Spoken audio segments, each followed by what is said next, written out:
मित्रांनो, आज आपण आपल्या काही समाज जीवनातील, राजकारणातील काही प्रश्नाकडे बघणार आहोत. राजकारणातील प्रश्न म्हटलं, की ज्या प्रकारची चर्चा आपण ऐकत असतो, टीव्हीमध्ये, अगदी YouTubeवरील वेगवेगळ्या पॉडकास्टमध्ये, यापेक्षा काहीतरी मूलभूत वेगळी चर्चा करण्याची गरज आहे, असं मला वाटतं. काही राजकीय घटना घडतात आणि त्या संदर्भानं परस्पर विरोधी मतं प्रदर्शित करणारी आपण पॉडकास्ट्स पाहतो, बातम्या पाहतो आणि बातम्यांचं विश्लेषण पाहतो. परंतु त्या सर्व तात्कालिक घटना असतात. त्याला आपलं मूल्य असतंच, नक्कीच असतं. परंतु एकूण राजकारण समजून घेण्याच्या दृष्टीनं ते फारसं काही उपयोगी असतं, असं मला वाटत नाही. प्रस्थापित राजकारण हेच राजकारण आहे. त्याशिवाय वेगळं राजकारण असत नाही. अशा प्रकारचा एक प्रकारचा संदेश याद्वारे समाजामध्ये पोहोचतो, लोकांमध्ये पोहोचतो. म्हणजे एका अर्थानं राजकारणाचं नरेटिव्ह सेट झालेलं आहे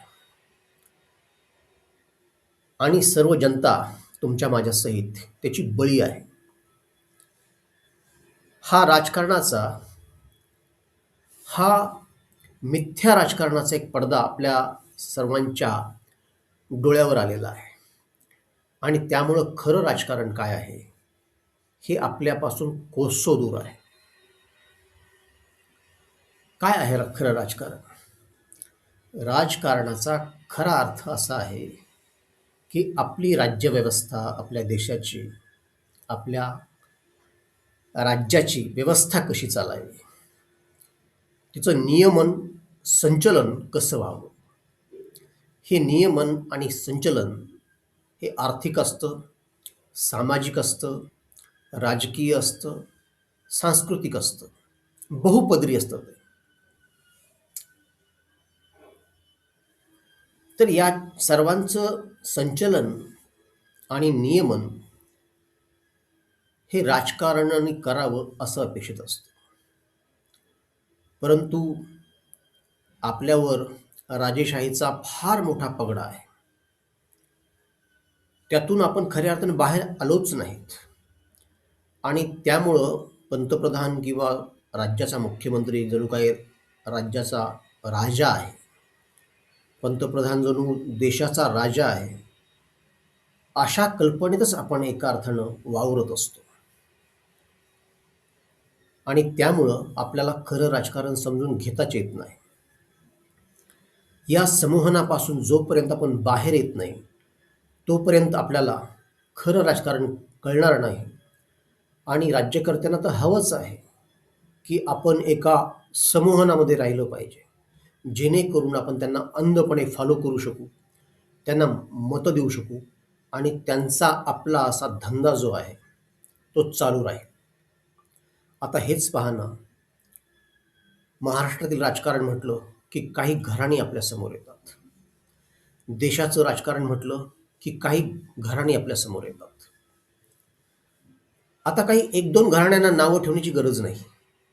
प्रत्येक पक्षातील प्रत्येक आमदार आणि खासदार आपल्या पुढच्या पिढ्यांची आर्थिकच नव्हे तर राजकीय सुद्धा बडदास्त ठेवण्यामागे त्याचं पुढचं राजकारणातील करिअर कसं सुरू करता येईल आणि कसं इस्टॅब्लिश करता येईल आणि इस्टॅब्लिश असेल तर ते कसं राखता येईल या विवंचनेमध्ये आहे.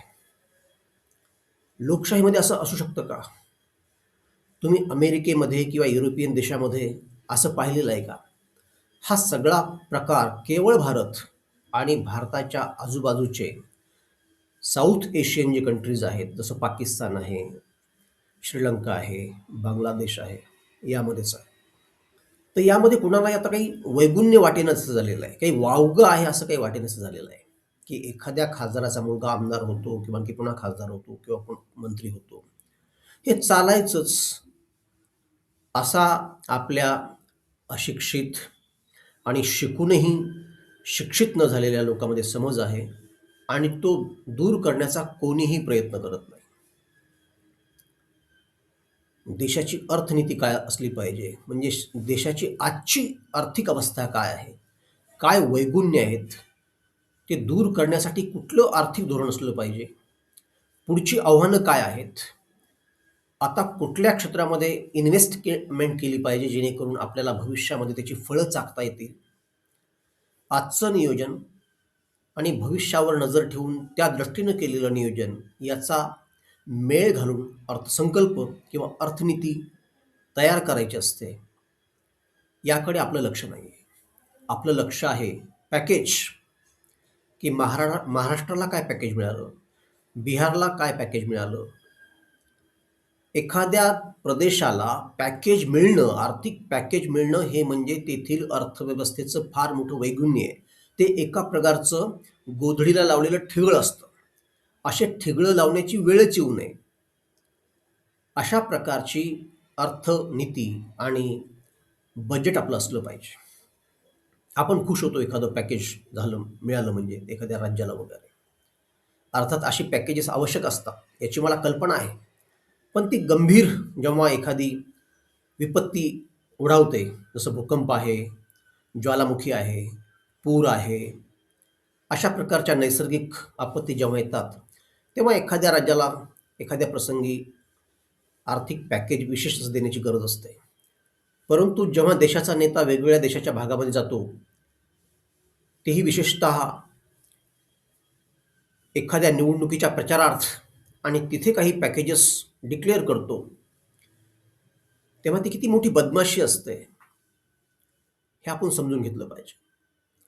आणि जे कोणी स्वतःला आम्ही शिक्षित आहोत, आम्हाला काहीतरी विशेष कळतं बाकीच्या समाजापेक्षा, राजकारणातलं, समाजकारणातलं, असं ज्यांना वाटतं, त्या सर्व लोकांनी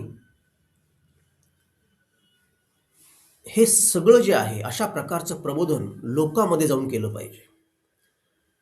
अगदी जे राजकीय पक्ष आहेत, जे काहीशे भ्रष्टाचारापासून दूर आहेत, घराणेशाहीपासून दूर आहेत, असे काही पक्ष आहेत, ते लोकांनाही माहिती आहे.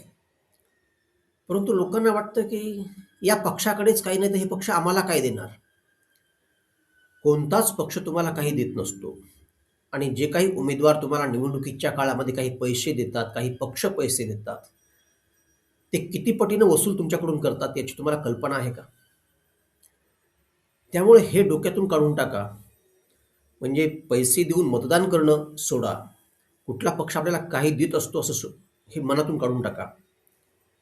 कारण पक्षाचं एकमेव काम असतं की त्यांची जी काही आपली पक्षाची म्हणून एक अर्थनीती असते, सामाजिक नीती असते, सांस्कृतिक नीती असते, ती नीती कशी खरी आहे आणि ती नीती कशी देशाला पुढे घेऊन जाणारी आहे, हे लोकांपर्यंत संदेश देणे, त्यांचं मन वळवणे आणि त्यांची मतं मिळवणे, त्यामध्ये गैर काही नाही आहे.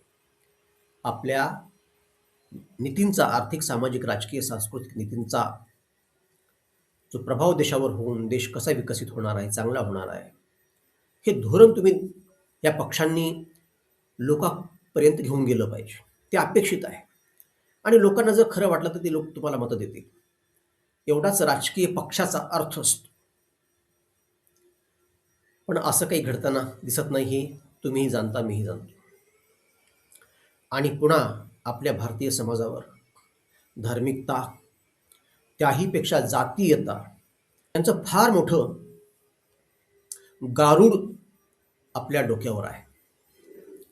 त्यातून आपण जोपर्यंत बाहेर येत नाही तोपर्यंत काही होणार नाही. किती सोपं आहे की दोन धर्मामध्ये तेढ निर्माण करा, दोन जातीमध्ये वैमनस्य निर्माण करा आणि त्यातून आपली राजकीय पोळी भाजून घ्या. मित्रांनो, मी जे अगोदर बोललो ते राजकीय प्रबोधन आहे, ते सामाजिक प्रबोधन आहे. परंतु हे लवकर लोकांना कळणार नाही, याची राजकीय लोकांनाही चांगली टोकदार जाणीव आहे. आणि म्हणून ते अशा प्रकारचं कुठलंही राजकीय सामाजिक प्रबोधन न करता डायरेक्ट जात, धर्म आणि पैसे आणि मसल पॉवर यांच्या अंगानं राजकारण करतात. त्यातून आपल्या सर्वांना बाहेर येण्याची गरज आहे. खरं राजकारण काय आहे हे समजून घेण्याची गरज आहे. आपण इतरत्रही पाहत नाही की बाकीच्या देशामध्ये काय चाललेलं आहे, लोकशाही काय आहे, लोकशाही मूल्य काय आहेत, जी आता इस्टॅब्लिश झालेली आहेत, ती तथ्य म्हणून सत्य म्हणून सगळ्या देशांनी स्वीकारलेली आहेत. आणि आपण तर याच्या उलट पाठीमागे आपला प्रवास सुरू आहे असं मला वाटतं.